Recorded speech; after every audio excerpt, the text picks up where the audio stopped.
Hoje nós continuamos uma série que começamos na semana passada, cujo título é Custe o que custar. No domingo anterior falamos sobre o encontro de Jesus com um jovem poderoso, influente e rico. E eu comentei que ao longo dessa série nós teremos uma exposição de cunho duplo. Em determinados momentos da série nós vamos abordar questões da própria vida, perdão, reconciliação, algumas crises que nós temos ao longo da própria vida, mas também falaremos sobre outro aspecto, que é o aspecto financeiro. E eu sei que algumas pessoas ficam um pouco nervosas quando o pastor, o pregador, diz que vai abordar alguns assuntos de cunho financeiro, principalmente de púlpito. Isso é puramente compreensível da sua parte, porque talvez uma das suas alegrias de estar aqui na nossa igreja é pelo fato de nós lidarmos com esse assunto de maneira muito séria. Você nunca vai ver um pedido apelativo, uma manipulação desse assunto. E talvez você tenha sido profundamente ferido, machucado, prejudicado, principalmente se você veio de outra denominação, onde esse assunto era o centro do culto e da vida da própria comunidade. Se porventura essa é a sua circunstância, e isso ainda é para você um ponto de muita dificuldade, eu quero dizer para você o seguinte, que todas as vezes que nós, como igreja, trabalhamos um assunto como esse, não é porque a igreja está precisando de dinheiro. Não é. Não é porque os pastores recebem uma participação dos lucros da empresa. Não é. Não é porque eu estou querendo aumento de maneira indireta. Não é. Nós falamos desse assunto porque é para o seu bem, é para o meu bem, é porque está na Bíblia, é porque Jesus falou sobre esse assunto. Então a gente fala sobre ele também. E se você, ainda assim, tiver com a pulga atrás da orelha, deixa eu dizer uma coisa para você. Não dê nada para essa igreja. Doe em outra igreja. Faça isso em outro lugar. Se você ainda acha que isso tem algum interesse meu por trás disso. Não dê nada para a gente, mas dê. Como uma expressão de quem é o Senhor do seu coração e da sua vida. E se você quiser se levantar agora e sair, também não tem nenhum problema. Porque eu sei o quão difícil é quando ídolos precisam ser destronados do coração do ser humano. Então, dito isso, eu quero dizer para você o seguinte, que nós como igreja, nós estamos estudando o Evangelho de Lucas e hoje nós vamos para Lucas capítulo de número 6 e iniciaremos uma conversa a partir do versículo de número 20. Eu já vou projetar para você. E eu queria dizer que o tema da nossa conversa de hoje é custe o que custar para multiplicar. Em Lucas capítulo 6, versículo 20, Jesus usa a sua fama recém-descoberta pelas pessoas para informar as pessoas que tipo de movimento ele está querendo construir. E ele começa reescrevendo muitas regras sobre dinheiro. E ele diz assim, então Jesus se voltou para seus discípulos e disse, felizes são vocês, pobres, pois o reino de Deus lhes pertence. Versículo 24, que aflição espera vocês ricos, pois já receberam a sua consolação. Jesus pega um ensino profundamente comum do seu tempo e vira ele de cabeça para baixo. A primeira coisa revolucionária, e a gente vai ver algumas palavras revolucionárias de Jesus aqui, voltada para os seus seguidores, tem uma profunda e estreita conexão com o dinheiro, com as riquezas e com as bênçãos de Deus. E isso não são as mesmas coisas. Quando ele diz, felizes são vocês pobres, pois o reino de Deus lhes pertence, é como se a mente das pessoas do primeiro século explodisse. Porque eu disse na semana passada que essa turma que era o público-alvo de Jesus inicialmente, eles tinham na ponta da língua ensinos a respeito de provérbios. E o livro de provérbios conectava 3 verdades como pilares assim, inabaláveis na vida de uma pessoa bem-sucedida. Ele conectava sabedoria, bênção e riqueza. Essas 3 coisas sempre caminhavam juntas. Uma pessoa sábia que é abençoada é rica. Uma pessoa que é rica e abençoada é sábia. Uma pessoa que é sábia e é rica é abençoada. Eles não desconectavam essas coisas, estava tudo junto. E aí Jesus vira em um dos seus sermões mais famosos, que na tradução Revista Atualizada é conhecido como o Sermão da Montanha, ele começa pelas bem-aventuranças e ele diz, bem-aventurados são vocês que são pobres, porque de vocês é o reino de Deus. A cabeça daquele povo não cabia determinada conexão. Reino de Deus comigo, que sou pobre. Isso é bíblico. Isso está no Novo Testamento. Também é bíblico o que está no livro de Provérbios. Mas nós não podemos pegar essa tríade, bênção, riqueza e sabedoria, e estabelecer que isso é uma dinâmica para toda a vida, em todo tempo e em todo lugar. Porque muitas vezes é muito fácil você usar essa ideia para você começar a abordar o serviço a Deus como se fosse uma etapa para atingir um alvo.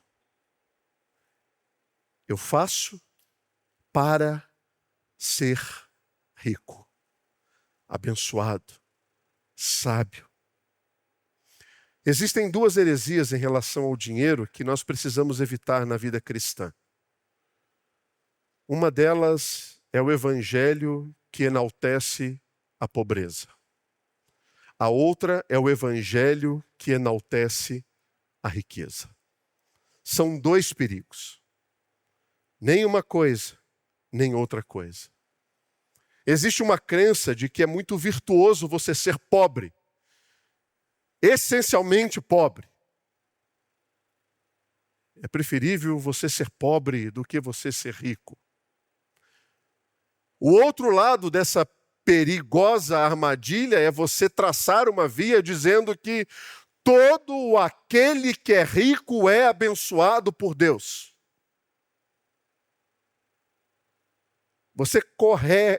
Você percebe o risco que você corre com essas 2 afirmações sendo trabalhadas de maneira enfáticas? O evangelho da prosperidade promete que se você fizer as coisas certas, Deus vai te recompensar com sucesso financeiro, ótima carreira, uma linda família, um casamento perfeito. E se isso não estiver acontecendo, a culpa é sua. O pecado é seu, a falta de dedicação é sua, a falta de empenho é sua. O problema está com você, não com Deus. Tem um monte de gente que chega nessa igreja arrebentado, porque desenvolveu uma espiritualidade baseada nesse princípio. E sempre foi dito para essas pessoas, o problema está com você, não com Deus. Você é o problema. Como é que você desenvolve uma espiritualidade com um Deus que é barrado pela sua incompetência? Olha o quão difícil isso é. Existem muitos problemas com a teologia da prosperidade. Um deles é que a Bíblia está cheia de pessoas que viveram na pobreza, pelo menos um tempo da sua vida. Qual foi o mal que Jó fez para enfrentar o que ele enfrentou? Davi, boa parte da sua vida, foi vivido nas campinas. José, por um longo tempo da sua vida, foi escravo, preso, açoitado, perseguido, em dificuldade. Até onde nós sabemos, Jesus não tinha riqueza. Você conhece algum apóstolo que esbanjou riqueza ao longo da sua vida? Então é muito difícil você conectar a teologia da prosperidade dentro da estrutura bíblica e é muito difícil você estabelecer uma teologia da pobreza dentro da perspectiva bíblica. Uma das falas mais sábias e coerentes é quando o autor bíblico diz: Senhor, não me deixe chegar ao nível de mendigar ao pão, mas eu também não tenho interesse de ter demasiadamente ao ponto de olhar e dizer: eu não preciso de ti. Porque tudo está dentro de uma perspectiva do coração. O maior problema de você construir uma teologia baseada na prosperidade é que essa teologia ela cria um outro Deus na sua vida, que é chamado de Mamon, a riqueza. E ele é o Deus que vai ser o seu provedor. É a ele que você vai adorar para atingir os seus objetivos e o seu meio de vida. Jesus trata dessa perspectiva de uma maneira muito sóbria quando ele fala no Sermão do Monte. E a primeira verdade revolucionária que Jesus traz, contida nesses versículos, é: busque a bênção de Deus mais do que você busca a bênção que vem dele. Busque a bênção nele, não só aquilo que vem dele. Para você que não consegue encontrar um emprego, eu quero que você saiba que você é filho de Deus. Você é filha de Deus. Vocês são abençoados. Para você que tem o sonho de ser mãe, e esse dia é sempre um dia difícil para você, porque é colocado dentro da nossa cultura cristã, evangélica e até mesmo católica, uma implicação de que mulher que não é mãe não é plena. Você é abençoada por Deus. Para você que é um adolescente, um jovem, que lida com as dificuldades de uma escola e de um colégio, porque se tem um grupo de gente que é ruim, é criança. Ai, pastor, que coisa feia de falar, é? Conversa com uma diretora de uma escola, com um diretor de uma escola, para você ver o bullying que eles fazem dentro do colégio. Não tem coraçãozinho bom ali, não. É tudo ruim. Para você que enfrenta isso na sua escola, criança, se você é alvo de bullying e sofre porque você diz que ama Jesus, porque você, de alguma maneira, é enxotado, enxotada, envergonhado, zoado, zoada pela sua fé, Jesus ama você, você é abençoada. Você é abençoado por isso. Para você que foi injustamente acusado, haverá um dia em que uma justiça maior virá do céu e se cumprirá sobre tudo e sobre todos. Para você que vive em muita dificuldade física, financeira, de exclusão social, abandonado, abandonada pela sociedade, em Cristo Jesus você está sentado nos lugares celestiais. A maior bênção você encontra em Deus, não no que Ele pode dar para você. Uma outra verdade revolucionária, Jesus trata nos versículos seguintes. Mas, a vocês que me ouvem, eu digo, amem seus inimigos, façam o bem a quem os odeia, abençoem quem os amaldiçoa, orem por quem os maltrata. Meu Deus, que negócio difícil que é isso. Se alguém lhe der um tapa numa face, ofereça também a outra. Se alguém exigir de você a roupa do corpo, deixe que te leve também a capa. Dê a quem pedir. E quando tomarem suas coisas, não tente recuperá-las. Façam aos outros o que vocês desejam que eles lhes façam. Jesus estabelece aqui uma outra verdade revolucionária. Façam aos outros o que vocês desejam que eles lhe façam. Eu poderia abordar os outros temas, mas eu vou focar nesse daí. Porque nós temos aqui uma regra de ouro. Um dos ensinamentos mais conhecidos de Jesus. O que há de revolucionário nisso, Gustavo? Porque eu não sei.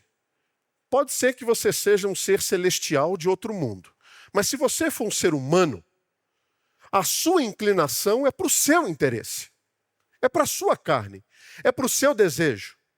É para aquilo que você quer fazer. Agora, se você estiver num outro patamar, se você deixa as suas asas em casa quando você vem à igreja, juntamente com a sua auréola, essa mensagem não é para você.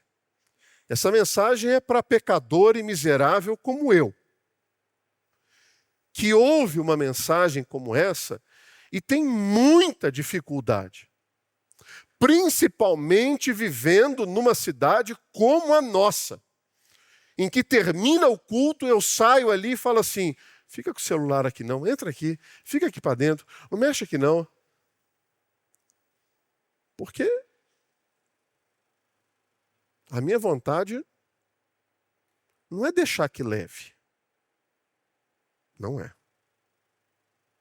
E a vontade é outra. É que talvez leve a vida dele. E deixe meu celular. Essa regra de ouro que Jesus estabelece aqui, ela é uma regra não natural. Ele combate uma regra da carne. Faça aos outros o que fizeram a você. Essa é a regra da carne. Eu parei de assistir videozinho em que bandido se dá mal. Eu parei de ver. Esse negócio estava fazendo mal para o meu coração. Parei de ver. Porque a minha carne se exaltava naquelas horas. Aquilo vinha para mim com um senso de justiça e alegria. Estava me fazendo mal esse negócio. A regra de ouro de Jesus é muito mais profunda. É uma regra que me faz pensar na minha relação com o meu cônjuge, com o meu amigo, com o meu colega de trabalho, com o meu vizinho, com a minha vizinha, com as pessoas que me maltratam e igualmente com as pessoas que eu maltrato. Isso é revolucionário. Jesus está dizendo, livre-se dessa mentalidade. Ame as outras pessoas da mesma maneira como você tem amor por você, independente de como elas venham a te tratar. ou como elas possam vir te tratar no futuro. Porque não é interesse. Vai que ele se torna a minha chefe, o meu chefe depois, eu tenho que estar bem com ele. Não é por isso. Façam aos outros o que vocês desejam que eles lhes façam.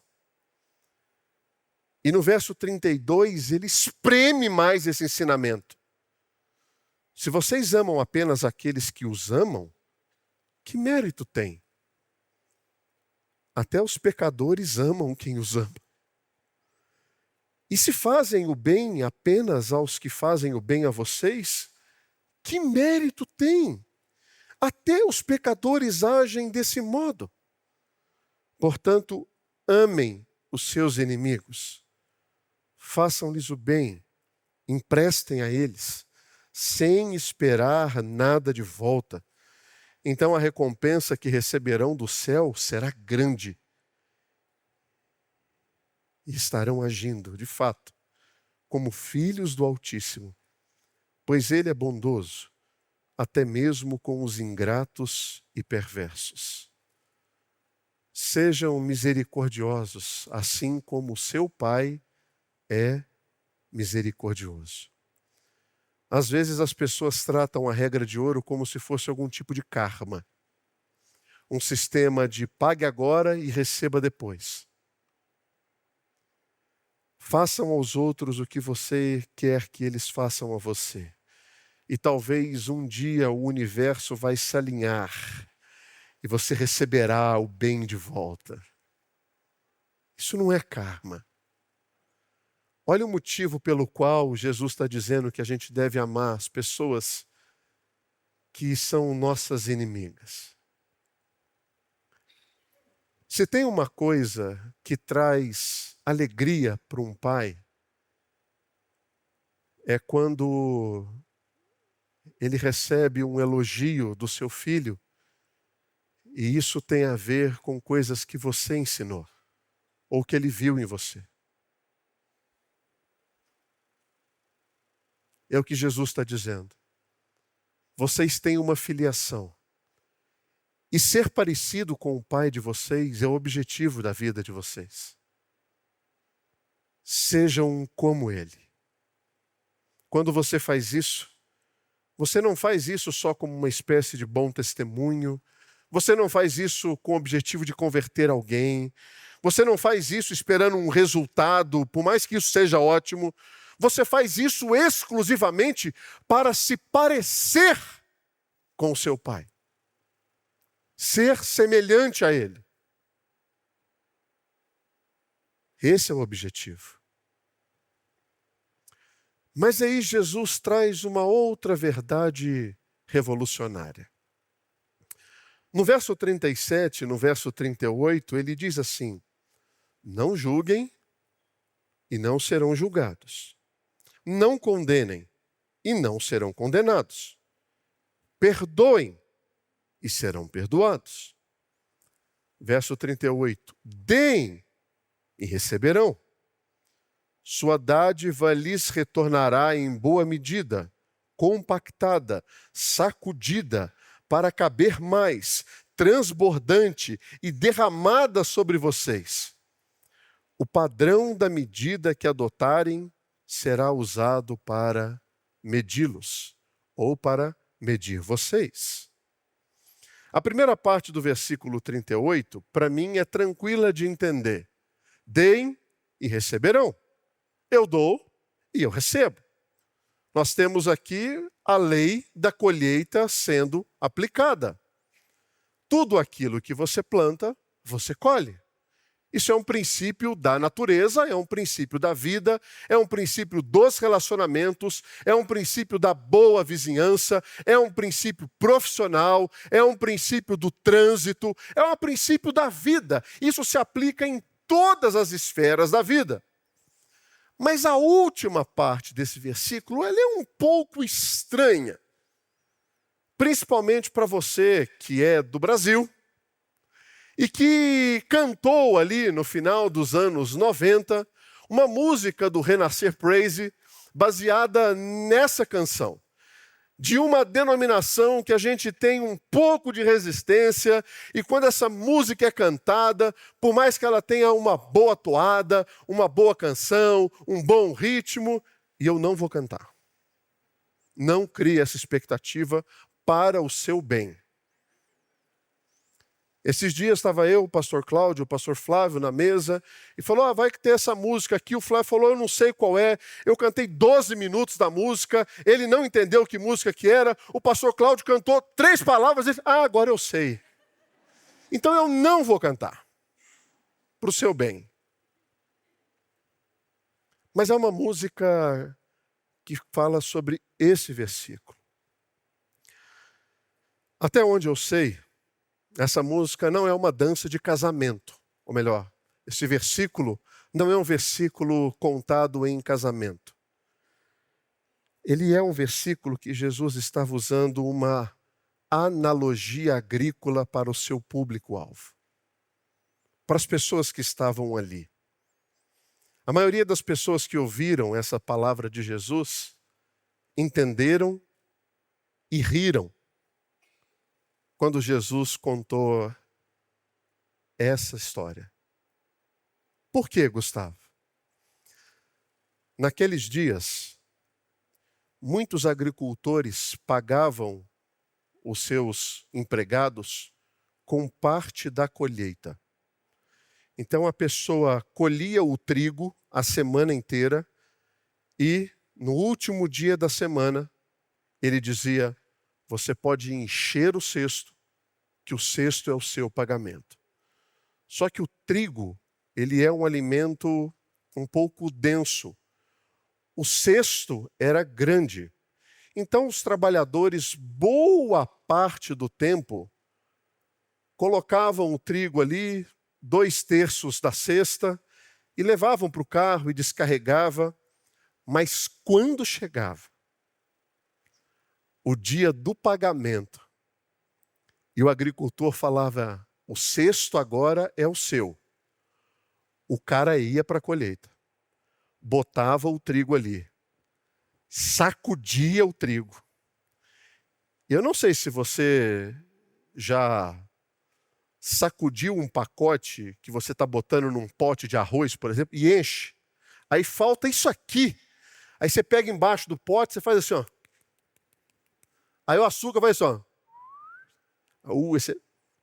É isso que eles faziam com o pote o cesto de trigo. Sacudia aquilo. Aí o que estava cheio ia. Aí o cara vinha, botava mais trigo e sacudia. E botava mais trigo e sacudia. Até ficar cheio e transbordar. Falou, agora é o meu. E levava aquilo embora. Uma analogia semelhante, mais do nosso tempo, até porque ninguém colhe trigo aqui, é quando você vai num restaurante e o preço é fixo. Já entendeu, né? Mas dá para piorar. E lá tem uma observação assim, só pode se servir uma vez.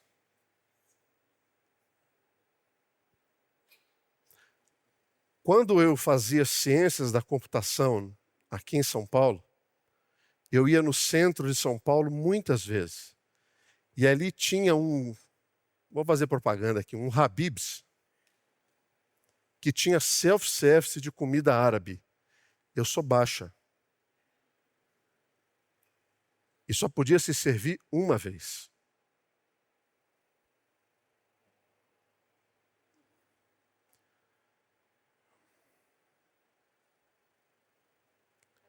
A lei da colheita.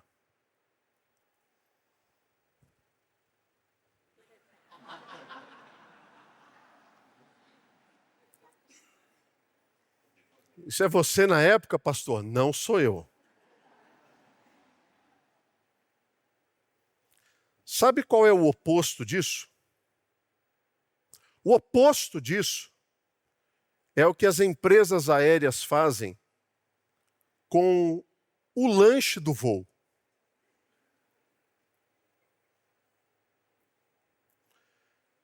Eu fiz uma viagem para Manaus no ano passado. São umas 4 horas de voo, aproximadamente. E a empresa deu um saco de batata frita que tinha 16 gramas. Um pardal come mais que 16 gramas de semente.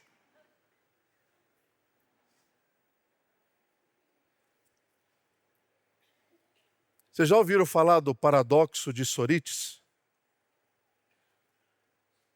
Se você pega um monte de areia e coloca em cima de uma mesa e você tira 1 grão de areia, aquele monte de areia continua sendo um monte de areia? Se você tira 2 grãos, continua sendo um monte de areia? E o paradoxo é quando é que aquele monte deixa de ser monte? As empresas aéreas pensam assim: quando é que o lanche deixa de ser lanche? O quanto pouco eu preciso dar para que eu ainda possa chamar de lanche? Nessa lei da semeadura, o que fica difícil é que muitas vezes a gente não entende esse princípio.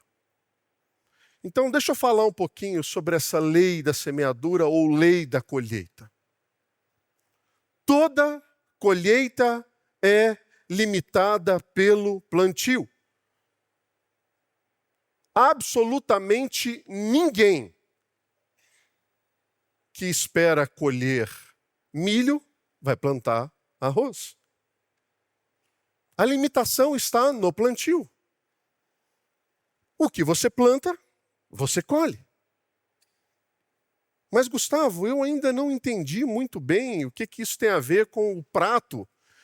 Porque tem muita gente que, quando o assunto é contribuição na igreja, fica se perguntando o quanto menos eu preciso dar para continuar ainda apto a dar.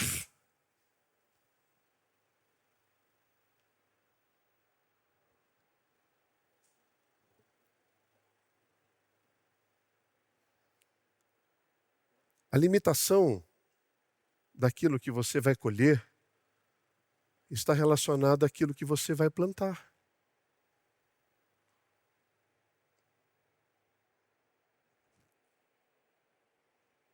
O generoso prospera e dá alívio aos outros, e alívio receberá. Honra o Senhor com a tua fazenda, com as primícias da tua renda, e se encherão os teus celeiros, transbordarão de vinho novo os teus lagares. E digo isto, que aquele que semeia pouco, pouco também ceifará. Aquele que semeia em abundância também ceifará. A colheita é limitada pelo plantio. A colheita só virá depois do plantio. Essa é uma das leis mais difíceis da colheita. Leva tempo, esforço, dedicação, disciplina, desprendimento. E nós somos uma geração de gratificação imediata. A nossa geração já foi chamada de geração dopamina. Imediato.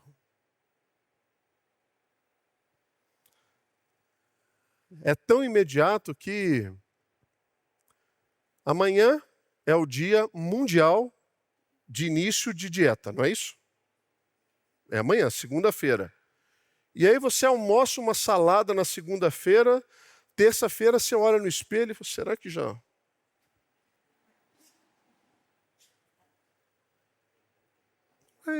Demora.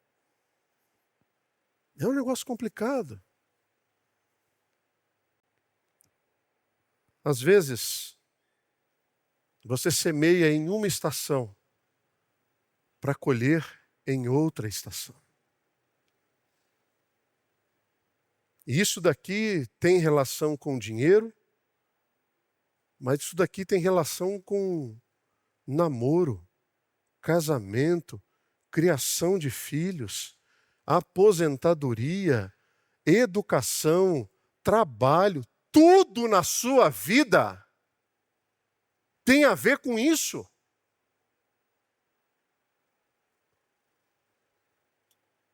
Nunca a colheita virá antes do plantio. Nunca virá. Ainda sobre a lei da colheita, e essa é uma verdade maravilhosa, a colheita é maior que o plantio. Sempre. Sempre. Não apenas a colheita vem depois, mas o que volta é maior do que aquilo que você semeou. Se você planta uma semente de trigo, ela se transforma em um pé de trigo com talos e centenas de sementes de trigo. Uma semente. Essa lei se aplica às coisas que também nós não queremos que se multiplique. Mas isso é verdade não apenas em relação ao dinheiro. Paulo disse em Gálatas capítulo 6 que é verdade que hábitos pecaminosos também podem ser semeados na vida. Às vezes, muitos pais cristãos ficam surpresos quando seus filhos crescem e abandonam a fé. Abandonam a igreja. Por quê? Mas, pastor, a gente ia à igreja. É verdade. Você vinha, mas talvez muito esporadicamente. Você entrava e saía numa velocidade que ninguém sabia o seu nome. Você nunca esteve envolvido no pastoreio através de um pequeno grupo de uma igreja. E de uma igreja grande, esse é o lugar onde você vai ser pastoreado mais próximo. Você nunca incentivou seus filhos a fazerem uma viagem missionária? Ou ler a Bíblia juntos? Ou orar juntos? Você frequentemente optava por não participar do ministério infantil por causa de eventos esportivos, viagens à praia, ao campo, à fazenda, à Disney e aonde for. Porque foi difícil comprar aquela casa. Deus realmente era uma prioridade de segunda classe em comparação às outras coisas da sua vida. E nesse caso, a colheita vem maior do que o plantio. E isso é duro. Às vezes isso multiplicou na vida da sua família. E quando ele foi para a faculdade, ele percebeu que não valia a pena levantar domingo de manhã e ir à igreja numa cultura tão ocupada e hostil. O incômodo não valia a pena. Agora, deixa eu fazer uma observação. Eu quero ser claro, eu sei que às vezes uma criança abandona a fé e isso não tem nada a ver com você. Não tem nada a ver com a sua dedicação, o seu compromisso e a sua fidelidade. Às vezes ele é só mais um filho pródigo que estava na casa do pai, tinha tudo o que precisava, mas simplesmente escolheu sair. E vai voltar. Em nome de Jesus, ele vai voltar. Um outro ponto é que a colheita ela é proporcional ao plantio. Jesus falou que o padrão de medida que nós adotássemos seria usado também a nosso respeito. Como é que você carrega as suas cestas de doação? Você carrega como o saco de batata da empresa aérea? Ou você carrega como o prato do restaurante self-service que só pode servir uma vez? Qual é o padrão que você usa?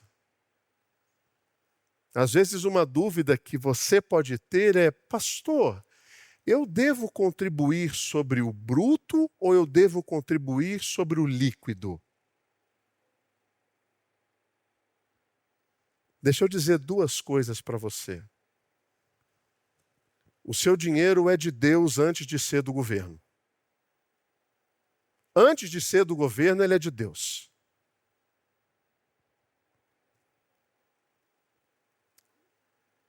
E qual é a parte que você quer que Deus abençoe?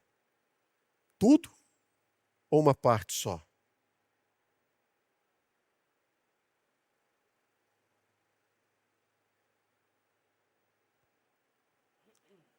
Esse é o tipo de pensamento que pode surgir na sua cabeça.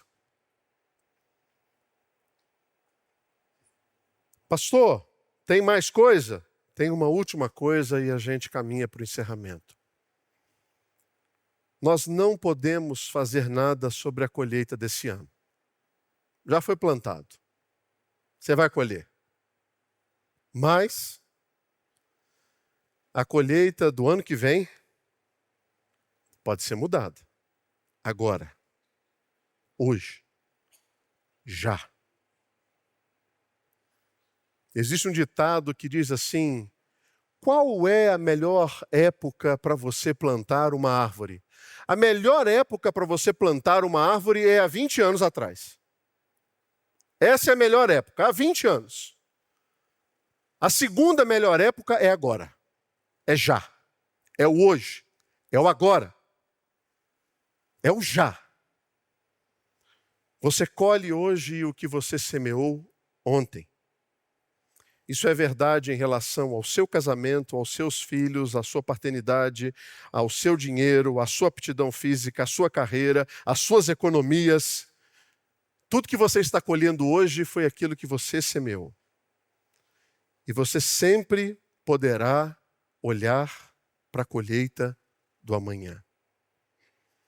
A boa notícia é que o seu futuro pode ser mudado hoje. O seu coração pode ser mudado hoje, semeando sementes de obediência, de generosidade, de gratidão. Alguns de vocês estão experimentando uma colheita muito ruim hoje. Tensão no casamento por questões financeiras, crises relacionadas ao casamento por conta da sua vida de solteiro. Você está olhando o materialismo dos seus filhos, uma sensação de que a vida está sendo desperdiçada. Talvez as dificuldades que você esteja passando hoje são genuínas. E você reconhece que isso é fruto de uma desobediência pouco generosa, desconfiada, mesquinha, voltada para o seu interesse. Mas a próxima colheita pode ser diferente. Deve ser diferente.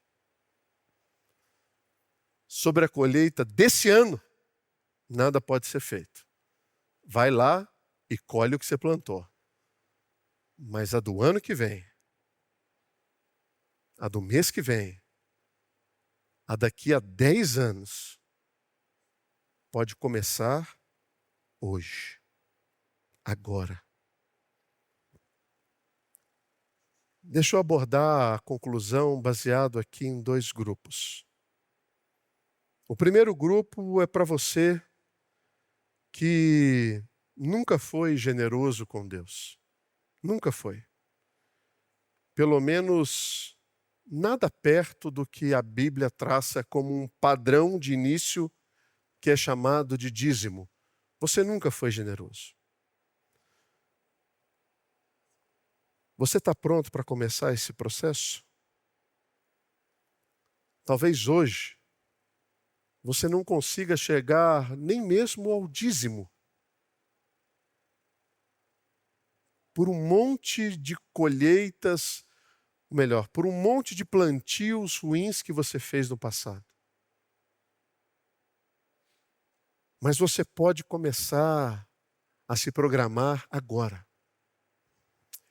Eu me lembro de uma pessoa que foi confrontada com relação a isso, e ela me mandou uma mensagem mais ou menos assim: pastor, obrigado por sua exortação. Eu entendi que isso é um papel de responsabilidade. E eu já me programei aqui para conseguir ter generosidade pelos próximos 12 meses. Um coração ensinável. Uma decisão generosa. Agora, o outro grupo é para você que já é um dizimista fiel.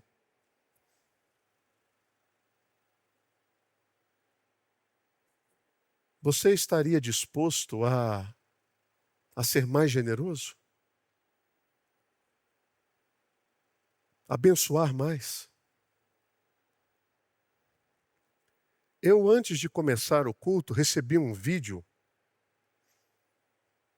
Esse vídeo me foi enviado pelo pastor Alcedir, lá de Manaus.